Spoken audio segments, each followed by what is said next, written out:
an original MCM production.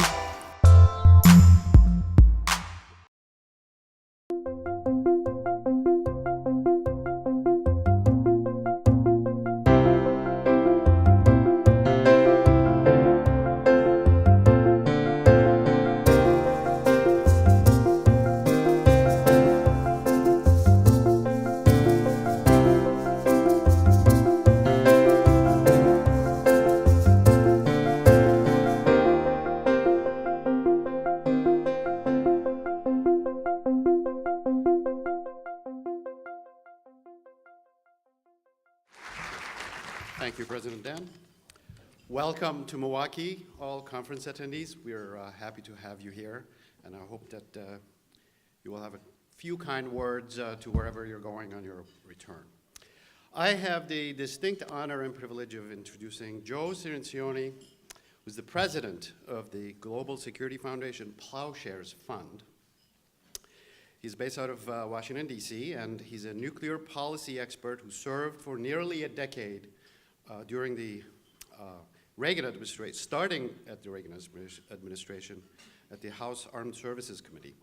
He's currently a member of Secretary of State John Kerry's International Security Advisory Board and the Council on Foreign Relations. Joe has authored several books on the history of nuclear weapons and nuclear security strategy, most recently, Nuclear Nightmares, Securing the World Before It Is Too Late. Sounds like fun bedtime reading. His commentary has been featured in New York Times and the Washington Post and other leading newspapers. I think the most notable contribution to popular culture is probably his appearance at the Colbert Report and snuck in an interview with Jon Stewart as well. So, Joe teaches at the Graduate School of Foreign Service at Georgetown. So, Joe, please tell us, will the nuclear deal really stop the bomb? Thank you very much. Thank you very much. Thank you, Mustafa, and thank you, Dan.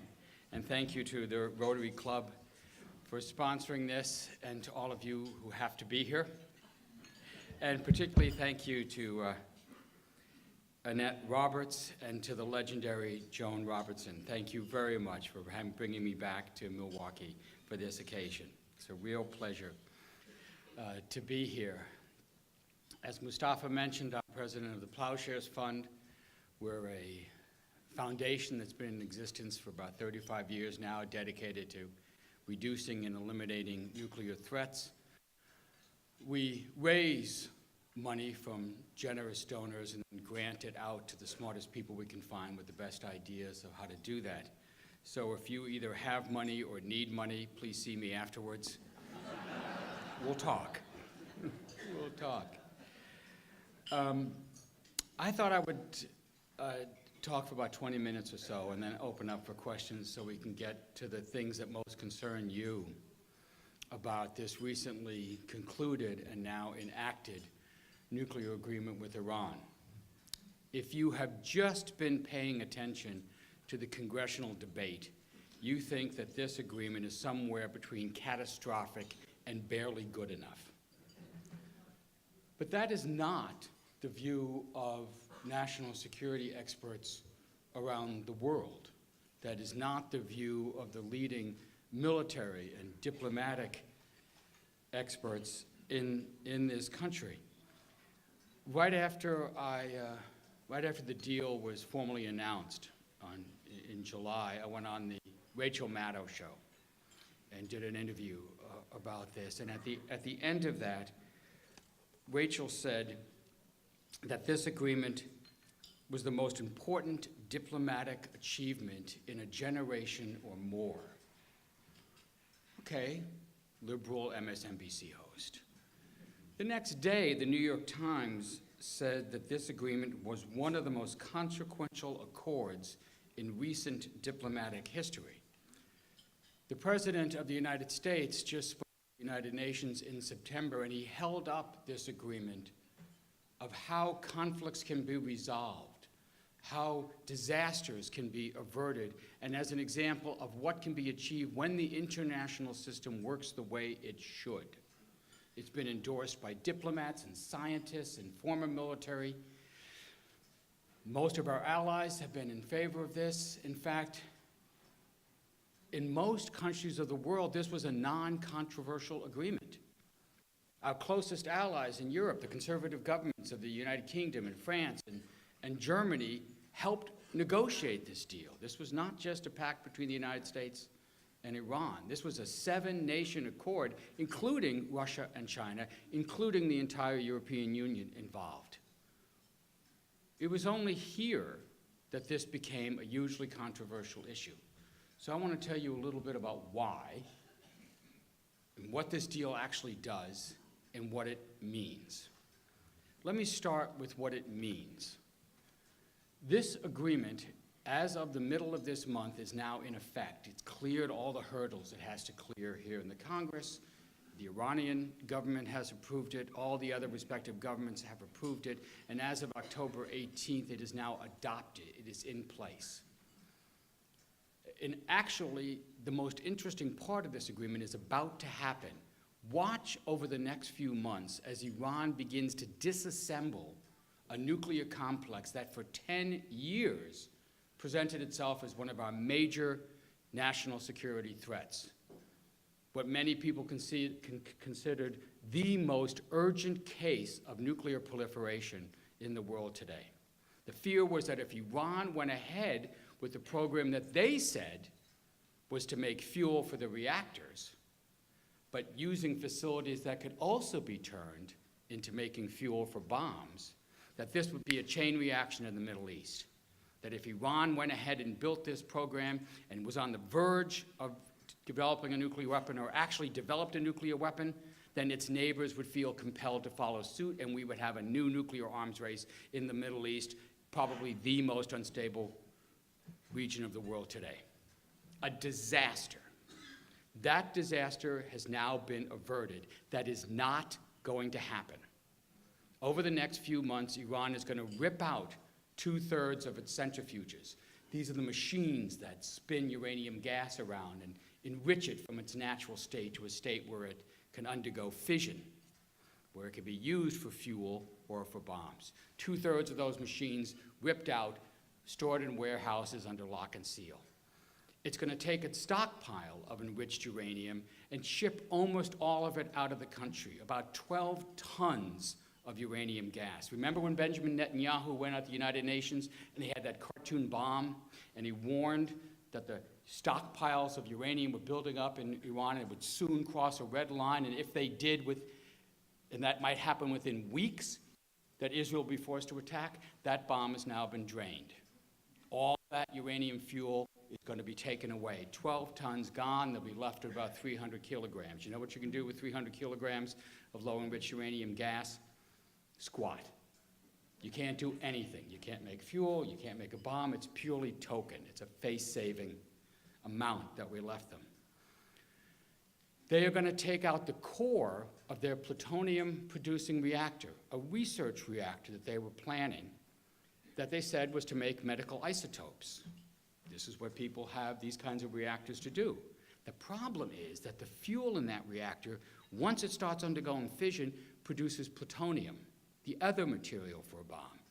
This reactor was going to make about 8 kilograms of plutonium a year. That's enough for 2 bombs. It was actually this reactor that started to trigger the fears. You may remember, 5 years ago, we were talking about when Israel was going to attack Iran, not if. Israel warned that if that reactor went online, and they actually started putting fuel, they couldn't attack it then because it would spread radioactive material over a wide thousands of square kilometers. So they would have to knock it out, they felt, before it went live. Problem solved. The core is going to be pulled out in the next few months, drilled full of holes and filled with concrete. Completely, we're going to reconfigure this reactor so it produces almost no plutonium, certainly not enough for a bomb, even if it were to operate for 20 years. And there's additional agreements here that further restrict the program, further limit it. This agreement shrinks Iran's program down to a fraction of its current size and then wraps it in the most intrusive inspection regime ever negotiated.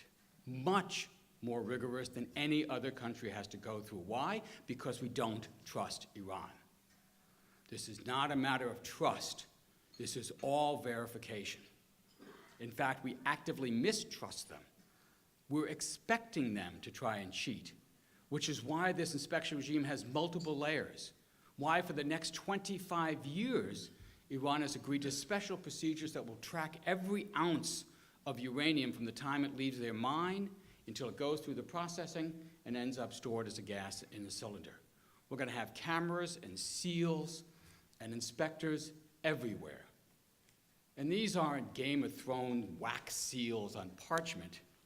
These are state-of-the-art fiber optics radio frequency seals. If they break a seal, if they open machinery they're not supposed to open, turn on a gas spigot they're not supposed to open, it's like the alarm in your house. It goes immediately, sometimes too quickly, to warn you that there's a violation here.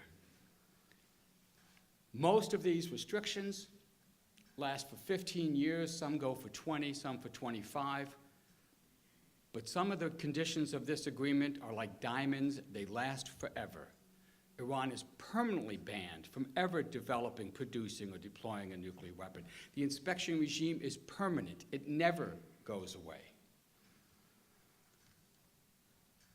When Iran finishes doing all this, I actually had dinner with the foreign minister of Iran, Javad Zarif, in New York a couple of weeks ago, and he estimated they could do this by the end of November, so within 2 months. A couple of days later, I had dinner with the Secretary of Energy here in the United States, Ernie Moniz. You may have seen the guy with the long hair that's really, really smart. Him. And he doubted that they could do that. I don't know any US experts who believe that timetable. It's just too fast. They can't do everything that's required. But maybe in January, maybe in February, they'll be done with this. And at that point, the US sanctions come off. This is why Iran agreed to this. This is why they're giving up this program that they spent 10 years, billions of dollars, and invested enormous national prestige in. This is why they're doing it, because they want the sanctions off. The sanctions that we put on, not just us, but the international community, our allies, our friends, every nation of the world participated in these sanctions, stopped buying Iranian oil. Those sanctions crippled the Iranian economy. In order for Iran to get its economy moving again, they've got to get rid of the sanctions. In order to get rid of the sanctions, they had to come to this deal. They had to give up their program. Once those sanctions are off, Iran will be open for business to most countries of the world. We're going to continue our own sanctions. U.S. businesses still won't be able to do business with Iran, and we still have a host of sanctions on Iran for human rights reasons, terrorism reasons, ballistic missile reasons. But for most of the world, they're going to start buying Iranian oil again. It'll go back up. It was cut in half as a result of the sanctions. We'll see business, and more importantly, Iran will basically be in the process of re-engaging with the rest of the world, re-engaging with the Western economic and diplomatic system that we helped create. If this happens, this becomes a hugely consequential agreement above and beyond its value as a nuclear non-proliferation tool. So it's important enough that you stopped this threat, that you're stopping Iran from getting a bomb. But that is actually just the beginning of the prospects for this deal. A few years ago, I had dinner with the president of Iran, Mr. Rouhani, Hassan Rouhani. It was a small group up in New York, about 25 think tank leaders, foundation presidents. And it was at the beginning of this process, back in 2013, the first time he came to the United States, shortly after he was elected. This was a guy that we thought we could do business with, a pragmatist, representing the pragmatic wing of the ruling elite. And he was asked why we were just going to talk about the nuclear issue. Why didn't we talk about all the issues that separated the US and Iran? their human rights record, their relationship with Israel, their relationship with the Sunni Arab nations. And he said then, the history of U.S.-Iran relations is very complicated. The table can't bear the weight of all these issues at once. You have to take one step in order to build confidence in the next two, and so on and so on, and both sides have agreed to start with the nuclear. We didn't know at the time there had actually been secret talks underway. U.S. and Iranian diplomats had just met that week publicly for the first time. For the first time since the foundation of the Islamic Republic in 1979, a U.S. Secretary of State met with the Iranian foreign minister, Kerry and Zarif, met for the first time. But we didn't know that for a year there had been secret talks going on. So this actually was a plan to begin with the nuclear. And one way to think about this is to think of this nuclear agreement as important in and of itself, but also a gateway to other conversations that could be had. Conversations about our overlapping strategic objectives in the region. For our own national security reasons, for Iran's own national security reasons, we have a mutual interest in ending the bloodshed in Syria. Iran would like to end it a certain way with a certain outcome. We have a different outcome, but both are interested in stopping that war. We'd like to defeat ISIS, a sworn enemy of the Iranian regime, certainly our enemy, stabilize Iraq, stabilize Afghanistan. There's no guarantee that those conversations will bear fruit, and there's no guarantee that even if you did have this kind of coordination with Iran, that it would work on these very difficult issues. But unless you solved this nuclear problem, those conversations were impossible. That cooperation, that coordination was impossible. And so this nuclear agreement is now opening the path to that kind of discussion. It's actually ongoing now. Secretary of State John Kerry is in discussions with Russia and very quietly with Iran over Syria, over seeing if we can't come to an agreement to stop the bloodshed in Syria and unite in opposition to ISIS. We'll see. This is John Kerry. He moves from one extremely difficult issue to another extremely difficult issue. He just never stops going, and this is what he's working on now. Can we stop the civil war in Yemen? We'll see. But this diplomatic space opens up tremendously. So why was this so controversial? Why did we debate this vociferously over the last year, and particularly this year? There were several reasons for it. One is that, unfortunately, it became intensely partisan. There was not a single Republican vote for this agreement in the U.S. Senate. This is not the way you should be conducting national security policy. This is not the way you get lasting national security agreements. You've got to have Democrats and Republicans agreeing on your major treaties, on your major undertakings, or else you risk having it be unraveled if the presidency should change, if the balance in the Congress should change. But this became intensely partisan. The Republican Party decided that they were going to block the president on this and use it as an example of their criticism of President Obama for being weak, for being naive, for being dangerous. But that happens a lot in Washington. It was really the intervention of Israeli Prime Minister Benjamin Netanyahu that tipped the balance, that turned this into an almost acidic discussion. When he came to and addressed a joint session of Congress and chose that forum to attack the President of the United States and to intervene directly in a U.S. national security decision, it just polarized the entire debate. And then he put the assets of his U.S.-based organizations behind this.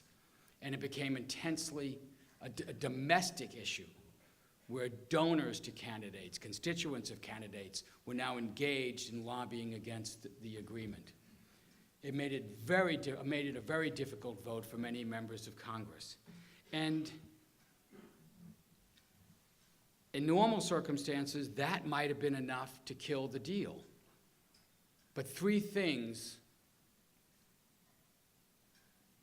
came together to win this national security agreement, to win this, in my view, diplomatic triumph. One is that it was a damn good deal. You couldn't sell this if it was a turkey, if it was as bad as people said it was, as they went on TV and characterized it.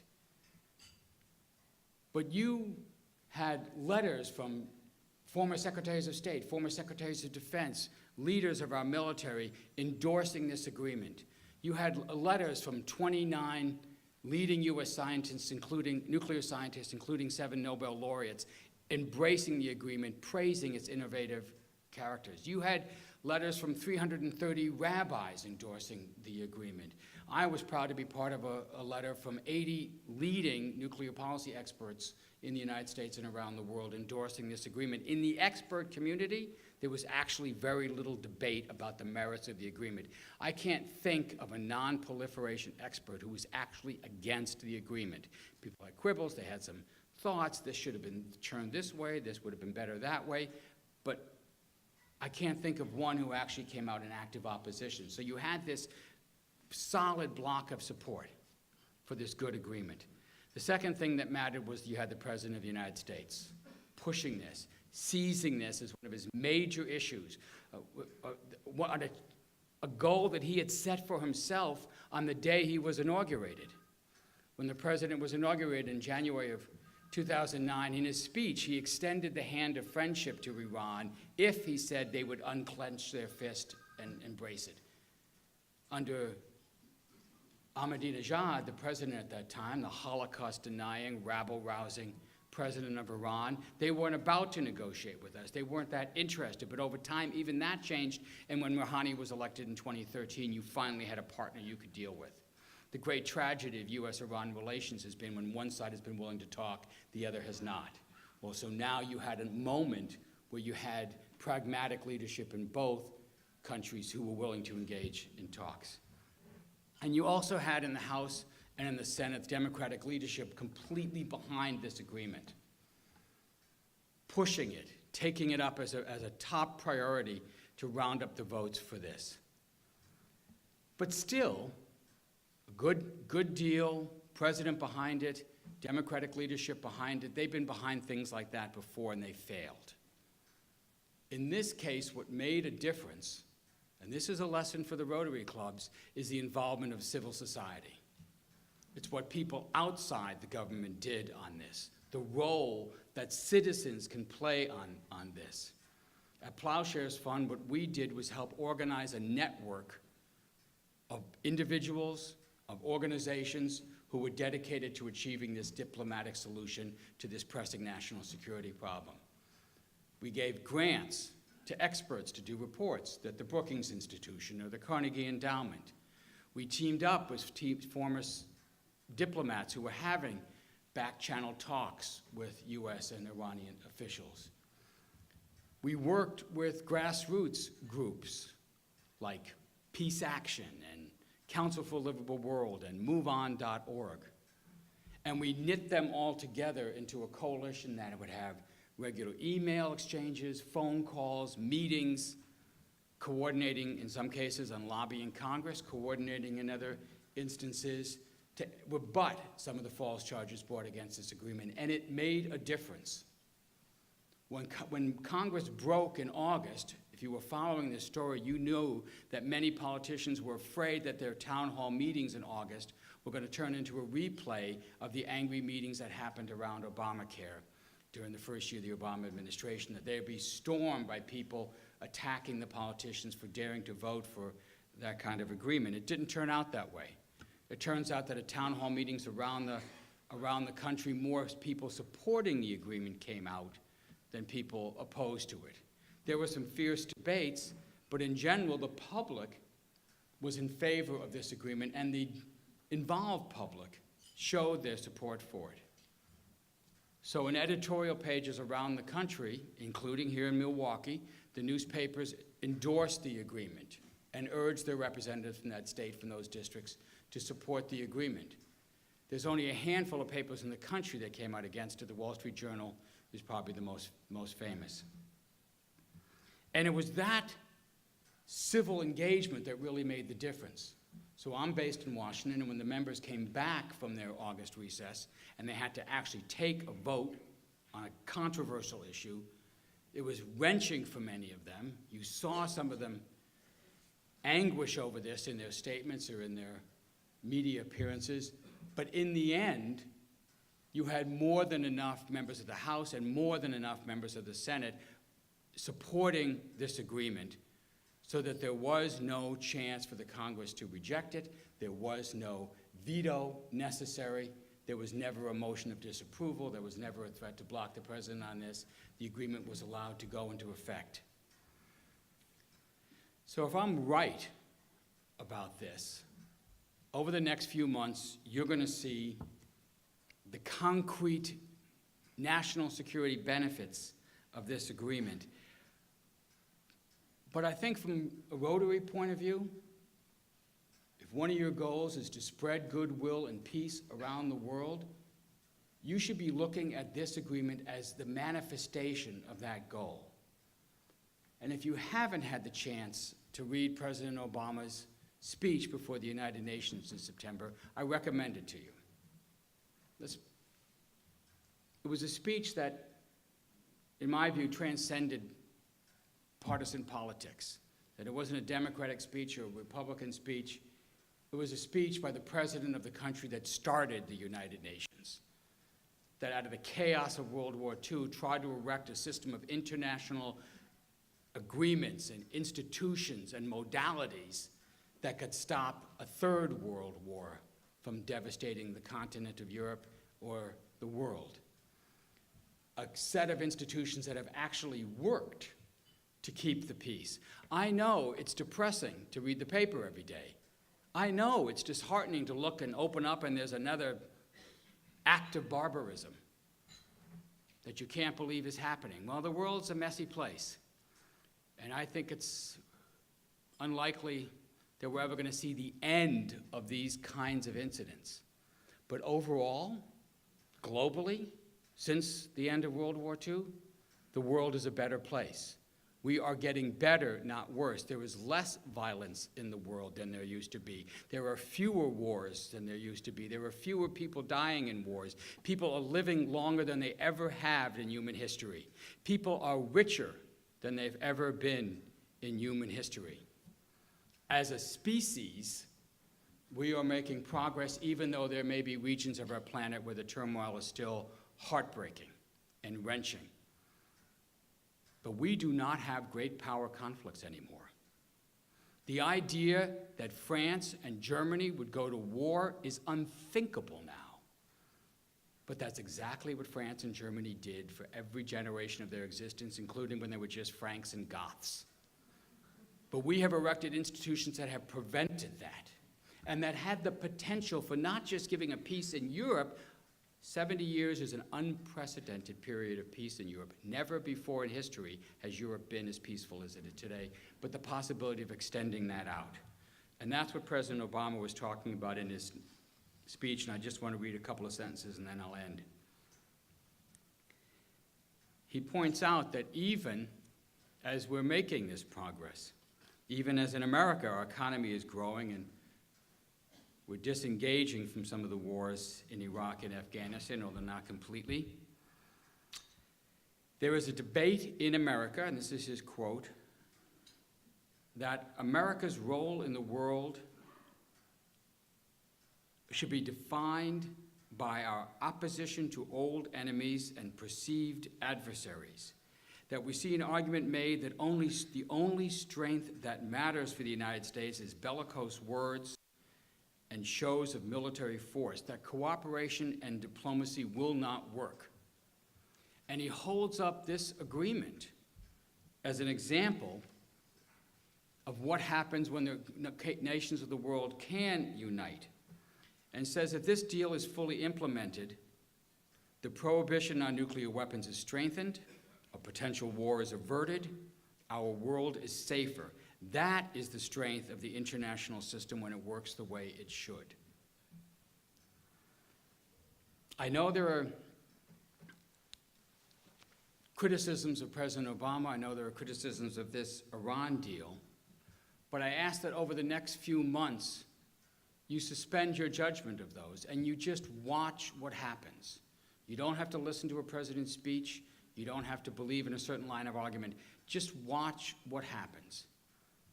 If Iran does disassemble its program the way I described, if when the U.S. sanctions are lifted, there isn't a surge in funding that goes to support Iranian-backed guerrilla movements in the region,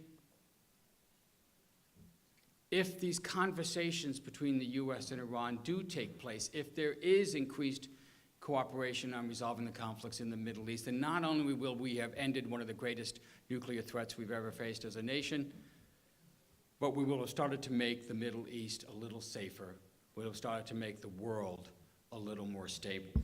And that is something that I think every American should welcome. Thank you very much for letting me talk to you about this today. Thank you. And now I'm happy to take your questions and go a little deeper into this. Dan, how would you like me to do this? Just recognize people from the floor? Yes, sir. Could you give us a bit of confidence in the inspection mechanism, in the honesty, if you will, in the unbribery ability of these inspectors? So one of the reasons the United States helped create the International Atomic Energy Agency was to address exactly this issue. Who do you trust? And this is a question that all nations have. It's not just, do we trust the inspectors? How about the country that's being inspected? How do they know there's not spies? Which, by the way, there have been in the inspection teams. So we set up the International Atomic Energy Agency to be an agency of the United Nations, but even a little separated from the United Nations, so it's independent, and it's made up of inspectors from around the world. And the agency, the country that's being inspected, has the right to disagree that certain inspector X should come or should not come if they have suspicions about that. And you have enough diversity in the inspection corps that it would be extremely difficult to bribe all of them or to infiltrate all of them, to have spies among all of them. And then the inspection techniques themselves have improved tremendously in the last few decades. If you're thinking about international inspections the way we had in 1991, when Saddam Hussein blocked atomic and international inspectors from entering his buildings and kept them waiting in a parking lot for 2 days, that's not the way we do inspections anymore. Now, we have inspections with very sophisticated surveillance equipment, remote cameras. I was just in Sandia Laboratories last week looking at the old monitoring equipment that we had from 2 decades ago and what we do now with our digital equipment, the boxes, the sealed cameras that are up, not wires, but radio beaming back their surveillance of particular sites, the sniffing equipment, the instrumentation that we have. Let me give you one example, and I'll give you some idea of this. Mr. Netanyahu, probably the most effective speaker in the world, came out and denounced this agreement on the day it was announced, and he used this metaphor. He picked one part of it. The inspection regime I described, 24-hour, seven-day-a-week monitoring on all the declared sites. But what if you suspect something is going on for a site that you're not monitoring? And you find that there's a military base in the corner of Iran and they're doing something suspicious. You say to Iran, the mechanism is built into this agreement, I want to go inspect that. But Iran, you've got to respect equities here, says that's not right. That's not fair. You're going to go spy on my military facility. I object. This agreement puts a mechanism in place where there's a resolution of this that goes on for 24 days. 24 days. So Mr. Netanyahu takes that and says 24 days, they can block our inspections for 24 days. That's enough. If you're a meth dealer, you can flush the evidence down the toilet. You know what happens if you flush uranium down the toilet? You have a radioactive toilet. And if you rip the toilet out, you have a radioactive hole in the ground. It's impossible to erase the evidence of nuclear materials within 24 days, or for that matter, within 24 months. How do we know? Because we tested it. Every sentence in this agreement was vetted by our intelligence experts and by our nuclear scientists. So the Department of Energy intentionally contaminated a site and then tried to scrub it clean in 24 days. Couldn't do it. Couldn't do it. So every phrase in here has been what they call red teamed. If you're trying to violate it, what would you do? Is the wording right so that it minimizes the chance of violation? And it might be possible for Iran to cheat on one part of it. Let's say they do have a secret facility, small, half the size of this room. It's very hard to detect. But where would they get the centrifuges to put in it? We're going to be monitoring every stage of their centrifuge manufacturing process. Where would they get uranium to put in it? We're going to be monitoring every mine they have there for how much is coming out. Where would they get the scientists? We're going to be tracking every scientist, and if 200 don't show up to work one day, where are they? So it's possible that you could cheat on one part, but this agreement has multiple layers built in, so it's extremely difficult to you would have very low confidence that you could cheat on every level and get away with it. And the consequences, the reimposition of sanctions is so severe, most of us believe that this is an effective deterrent against Iranian cheating, but even then, we have a backup plan. It's called the National Intelligence Apparatus of the United States. Iran is probably the most watched country on earth, and it's not just us. The Israelis are doing it too, and we have actually unprecedented cooperation between the U.S. and Israeli intelligence services. The Brits are watching it, the French are watching it. So there's a backup plan. Plus, there's Iranian dissidents who have given us information in the past. So you put all those kinds of mechanisms together, and it increases your trust that you can catch any cheating on this system, certainly anything significant enough to put them in a position to break out and get a bomb. Other questions? In red back there. Why is Netanyahu so against? There are multiple reasons for this. Why is Mr. Netanyahu so against this agreement? Mr. Netanyahu has been campaigning against Iran for most of the 25 years that he's been a public official. I'm going to ask him directly about this in a couple of weeks. I just got a call last night inviting me to a session with him in Washington when he comes to visit November 10th. I've never met the man, but I visit Israel frequently. I have family in Israel. I have family in Jerusalem and Netanya and Tel Aviv. They hate Bibi, by the way, totally, for purely domestic reasons. This has worked for him politically. Politicians often do this. He works, but it's more than that. So his speech to the Congress fiercely antagonized many of the Democrats here, politicized the whole debate here, worked for him back home, raised his status, raised his standing in a very close election that he barely won a few months later. So this presentation of Iran as this looming existential threat, and he as the hero figure that could defend Israel, it works for him politically. He also believes it. So he also believes that Iran is the most significant military force that they face. The Israeli military and intelligence apparatus doesn't agree with him.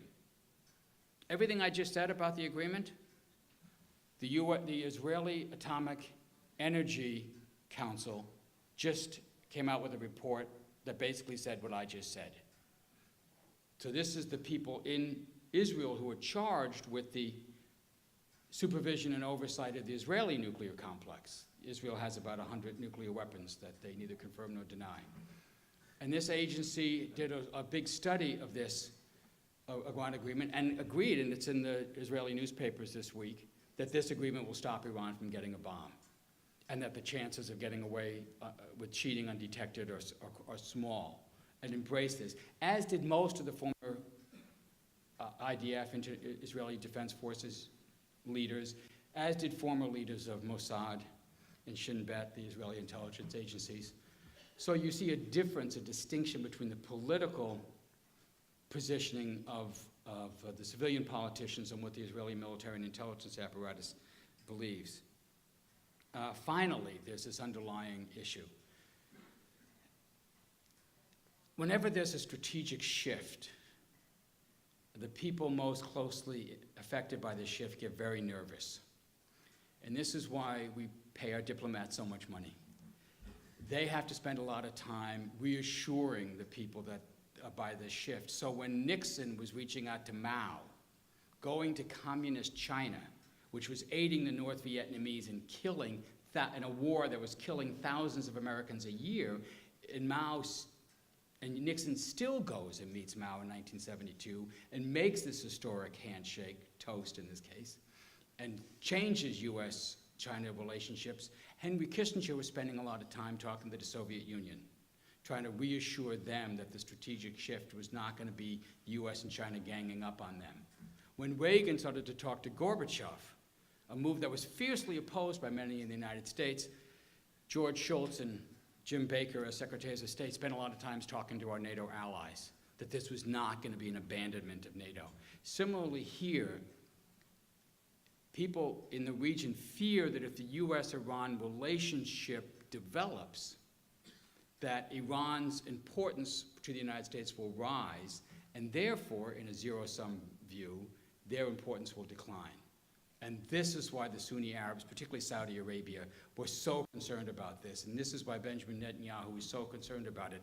They talk about the nuclear aspect, but it's really this shifting of alliance relationships that worries them the most. What that means for their relationship and what that might mean about Iran's eventual role in the region. And there is truth to this. I mean, Iran is the natural leading nation in that region. In this dinner with Rouhani that I mentioned, he talked about his vision for Iran. And he believed that within 30 years, Iran could become the 10th largest economy in the world. And there's a lot of people who agree with that. 80 million people in a very important geostrategic location, a well-educated middle class, a young population, 60% of the population is under the age of 30. It has an industrial base. Iran is the only country in the Middle East that builds cars. They make about 1 million cars a year. By the way, that industry's been hurt by the sanctions. This deal will help revive that industry. They're sitting on 1/5 of the world's oil reserves, 1/4 of the world's natural gas reserves. They could become an extremely powerful economic force, and I think that's what Rouhani represents. Rouhani represents that pragmatic wing of the Iranian elite that sees that their true influence comes from economic power, not the illusion of power you get from nuclear weapons. And that's what they want, and that's why they're willing to give up this program and to re-engage with the world. And if you're in that region, that's a pretty big shift. You've got to be worried about that. So we're going to have a lot of diplomacy ahead of us. Yes, sir. I have two questions. First of all, we hear a lot about a 10-year window on this, so I'd like an explanation on that. And the second is, why is this not a treaty which would normally require 2/3 approval of Congress? The president by the Constitution is charged with the national security of the United States and conducting foreign affairs. The Congress doesn't do that. Most of the way the presidents do that is through executive agreements such as this. Ronald Reagan, for example, had 1,500 executive agreements, all kinds of things.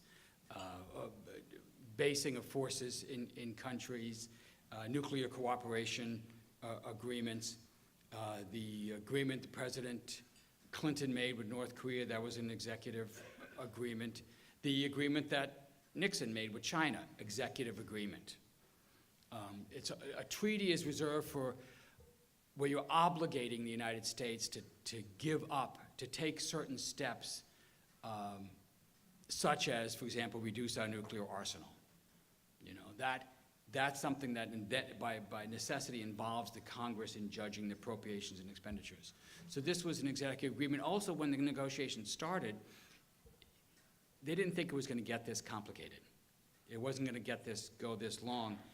But it really didn't, the Congress didn't object in the beginning. It's only in the last year or so you heard Congress, as the issue got more politicized, demanding a kind of a veto over the agreement. And I think most objective scholars would say, yes, this is an executive agreement. It's right that it should be. It's not a treaty, but you should find a mechanism to involve Congress, and that's what they ended up doing with this legislation that passed that gave Congress a 60-day review period and allowed them to take a vote to, for example, prohibit the president from lifting sanctions, which would have killed the agreement. What was the first part? 10 years. Oh, yeah. So there are some things that start to phase out in the limitations. So we would have preferred an agreement that completely eliminated Iran's nuclear program, that just scraped it off the face of the earth and eliminated it forever. In fact, that was the position that I took and many other nuclear policy experts took 10 years ago when Iran first started this, when negotiations first began in 2003, when they had a few dozen centrifuges. And we might have been able to get that, but the negotiations failed. The United States didn't join them. They never went anyplace. There was another round in 2005, where by that time they had several hundred centrifuges. You might have been able to get a deal that cut them out completely. Again, negotiations failed, didn't work, and they were off to the races. As Colin Powell said, they then were on a superhighway towards a bomb, and you ended up in a situation where you finally got serious negotiations. They had 19,000. Okay, 19,000 centrifuges. That's now going to be reduced dramatically, but not completely eliminated.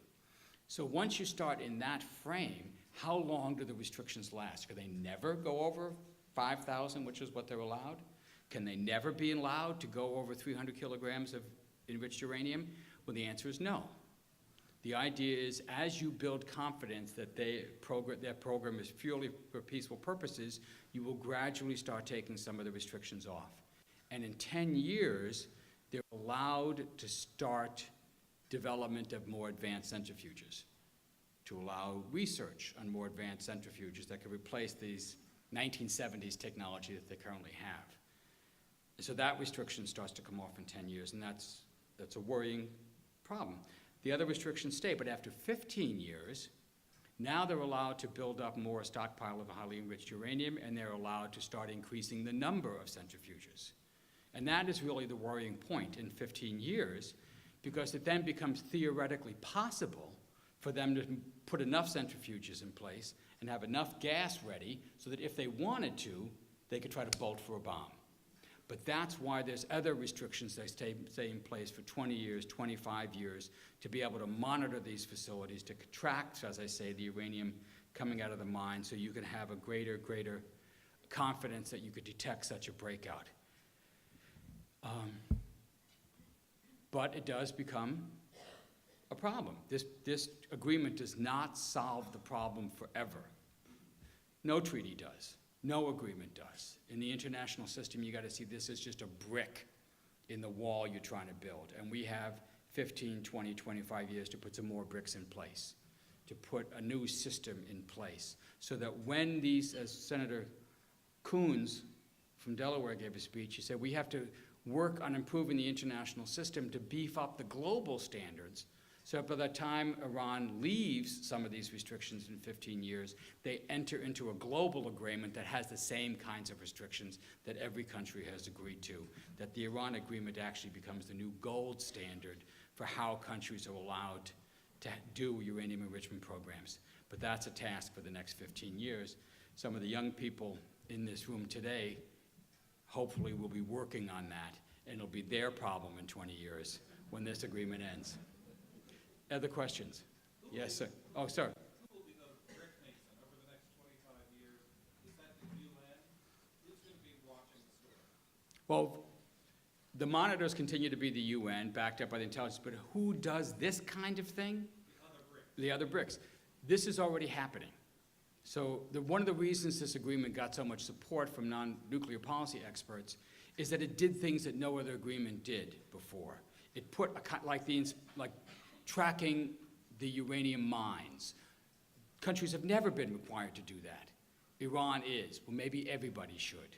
The countries have never been allowed, agreed to have their manufacturing facilities inspected. So the place where they make the centrifuges, well, maybe everybody should. No country has ever been required to set up a special, what they call procurement channel. So every piece of equipment they buy that's nuclear related has to go through this special bureau, this special procedure, so you can track it. And if you find out that company A is buying widget X, that's part of this restricted technology, well then what are they up to? Why are they doing that? Is there really a civilian purpose for this? Even so, it has to go through that channel. So maybe every country should have that. So non-proliferation experts are already working on proposals for how to globalize this, how to add other bricks. For example, Iran has never signed what's called the Comprehensive Test Ban Treaty, promising never to test nuclear weapons. Let's see if we can get them to do that. And by the way, let's get Israel to do it too. It's another brick. It doesn't by itself stop you from getting a bomb, but it adds another diplomatic barrier to doing that. And there are other treaties and examples like that. Yes, sir. Okay. Thanks for all your work on this issue and for helping make it a success. We appreciate that. We worked hard on it here, and we need people in Washington like you to bring it through. So thanks. Thank you. You've talked to the high-level Iranians much more than the rest of us, I think. Do you think it was really their intention ever to build a nuke, or was something else going on? And then secondly, some of these sanctions on Iran depend on congressional action, and well, what's happening with that? Yeah. Did Iran ever really intend to build a bomb? Question number one. What's happening with the sanctions in the Congress? Question number two. Let me just in the end, Congress has to vote to lift the sanctions to make this deal work. The way the deal is structured, the president has authority to waive sanctions. But he doesn't have the authority to lift any of the congressionally mandated sanctions. He can only waive them for a certain period. So in 3 or 4 years, this will come before Congress for a vote on whether to permanently lift the sanctions that were placed on Iran. That is going to be a tough vote. As everybody knows, it's much easier to put sanctions on than it is to lift them. We still have sanctions on Russia that date from the Cold War days that we haven't lifted. So in the end, Congress is going to decide whether this agreement lives or dies. Did Iran ever intend to build a bomb? I think some people in Iran did. I think that's what got us suspicious in the first place. They were secretly building these uranium enrichment facilities. Why were they secretly building them? We uncovered them in 2003. Well, they say they were burying them underground so Israel wouldn't bomb them. Okay, but why do you need enrichment facilities to begin with? They didn't even have a reactor yet, and they're building a facility to make fuel. That's alarm bell number one. Number two, there's no need for this. Most countries that have reactors buy their fuel for the countries that build the reactors. Russia was perfectly happy to sell Iran fuel. In fact, that's where you make the money. It turns out that nuclear reactors are like printers. The real money's in the cartridges. And it's the fuel supply that's worth billions of dollars. So Russia wants to sell them fuel. They don't want Iran to be doing this enrichment. So, and there's other reasons, but when the program started, which was during the Iran-Iraq War, when Iran was being attacked and Saddam Hussein was killing tens of thousands of Iranians with chemical weapons and nobody was doing anything. That's when they restarted the Shah's nuclear program in secret. So all of that leads you to believe, circumstantial evidence, but it's pretty strong that there was an interest in developing a bomb. Where are we now? I think there's still a faction in Iran that wants to build a bomb. The hardliners in Iran are against this agreement. The Revolutionary Guard, the Zealots. They've been trying to kill this agreement. They're still trying to kill it. Because I believe that a faction of those Revolutionary Guard people want Iran to go get a nuclear weapon. The Rouhani faction, you might call them the pragmatists, plus the Reform faction, I don't believe has any intention of doing this. Doesn't see the benefit. In fact, there's a pragmatic faction that worries that if Iran builds the bomb, other countries in the region will build a bomb too, and then Iran loses its military advantage right now. Iran has a strong enough military to repel any invasion, any aggressor in the region. if Saudi Arabia, Turkey, et cetera, got nuclear weapons, that advantage disappears. So there's like this country, there's contesting points of view, and right now, the faction that dominates is the one that wants to steer away from the nuclear weapon path and towards the engagement path. Whether that engagement works, that's up to all of us there and here to see if we can make the promise of this agreement realized over the next 5 to 10 years. And with that, thank you very much for letting me talk to you tonight. It was a real pleasure. Thank you, Dan.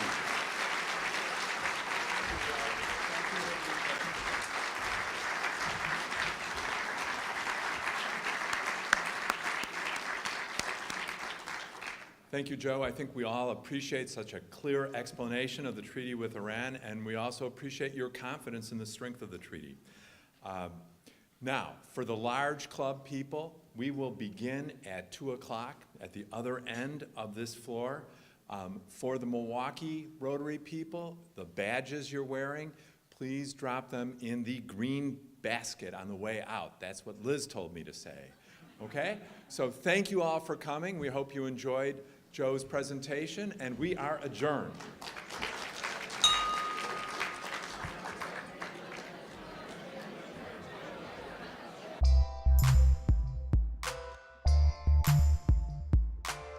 An MCM production.